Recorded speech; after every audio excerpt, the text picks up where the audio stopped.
Bismillahirrahmanirrahim. Assalamualaikum warahmatullahi wabarakatuh. Terima kasih Mbak Ani. Selamat sore kepada teman-teman media yang saya hormati. Mempertimbangkan hasil evaluasi atas kebijakan minyak goreng kemasan satu harga yang telah kami jalankan, maka per hari ini kami akan menerapkan kebijakan Domestic Market Obligation atau DMO dan Domestic Price Obligations atau DPO yang akan mulai berlaku per hari ini.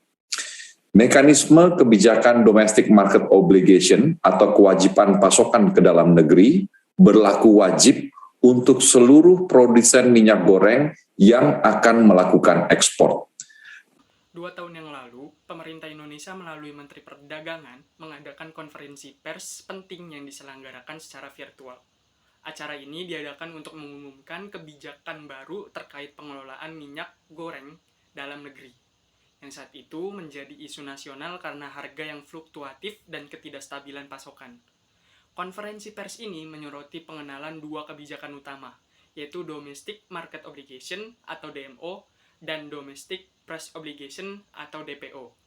Sebagai langkah strategis pemerintah untuk mengatasi persoalan tersebut. Dalam kebijakan DMO, seluruh produsen minyak goreng yang ingin mengekspor diwajibkan menyuplai 20% dari volume ekspor mereka ke pasar domestik.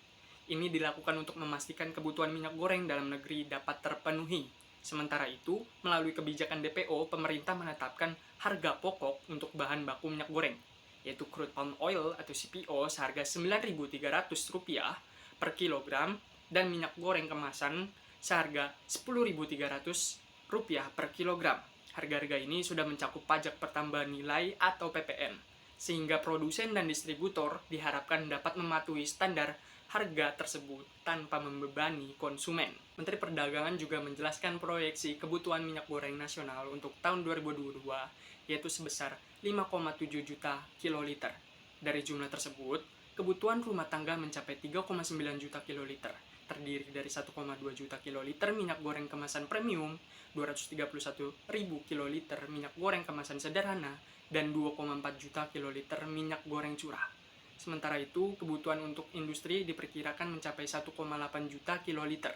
Angka-angka ini menunjukkan betapa pentingnya regulasi yang mampu memastikan distribusi dan ketersediaan minyak goreng di semua lapisan masyarakat. Selain itu, pemerintah juga memperkenalkan kebijakan harga eceran tertinggi untuk menjaga keterjangkauan minyak goreng bagi masyarakat.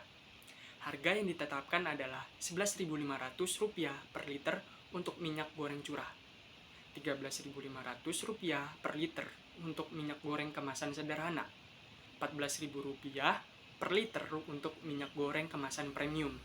Semua harga ini juga sudah mencakup PPN. Menteri menegaskan bahwa harga ini berlaku efektif mulai 1 Februari 2022 dengan masa transisi di mana kebijakan harga tunggal Rp14.000 per liter masih diberlakukan untuk memberikan waktu penyesuaian kepada produsen dan pedagang. Selama konferensi pers, Menteri Perdagangan memberikan perhatian khusus pada pentingnya distribusi yang merata selama masa transisi ini.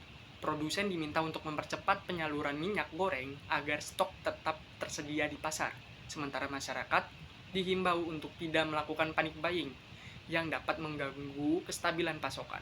Pemerintah juga menegaskan komitmennya untuk menindak tegas pelanggaran oleh pelaku usaha yang tidak mematuhi kebijakan ini, guna melindungi kepentingan masyarakat luas dan memastikan kebijakan dapat berjalan sesuai tujuannya. Secara keseluruhan, konferensi pers ini mencerminkan keseriusan pemerintah dalam menghadapi tantangan stabilitas harga dan ketersediaan minyak goreng di tengah situasi yang dinamis. Penyelenggaraan acara secara virtual menunjukkan adaptasi pemerintah terhadap pembatasan fisik akibat pandemi, tanpa mengurangi substansi dan transparansi komunikasi kepada publik. Dengan kebijakan yang terintegrasi dan pengawasan yang ketat, diharapkan langkah ini mampu menciptakan pasar minyak goreng yang lebih stabil, adil, dan berkelanjutan. Kelebihan konferensi pers kali ini yaitu acaranya yang terstruktur dengan baik, dengan agenda yang berjalan sesuai jadwal dan transisi antara pembicara seperti Menteri Perdagangan dan Dirjen Perdagangan Luar Negeri berlangsung sangat lancar. Informasi yang disampaikan jelas dan didukung dengan data-data konkret terkait kebijakan minyak goreng. Konferensi virtual juga memungkinkan rekaman acara diakses kembali, sehingga informasi dapat disebarluaskan dengan lebih akurat kepada publik. Namun, ada beberapa kelemahan yang mencolok dalam pelaksanaan konferensi pers ini. Salah satu kendala utama adalah gangguan teknis, seperti suara pembicara yang tidak terdengar atau terputus pada awal bagian. Hal ini disebabkan oleh kurang optimalnya pengujian peralatan sebelum acara berlangsung. Gangguan ini tidak hanya mengurangi kelancaran acara, tetapi juga berpotensi besar membuat audiens kehilangan informasi penting.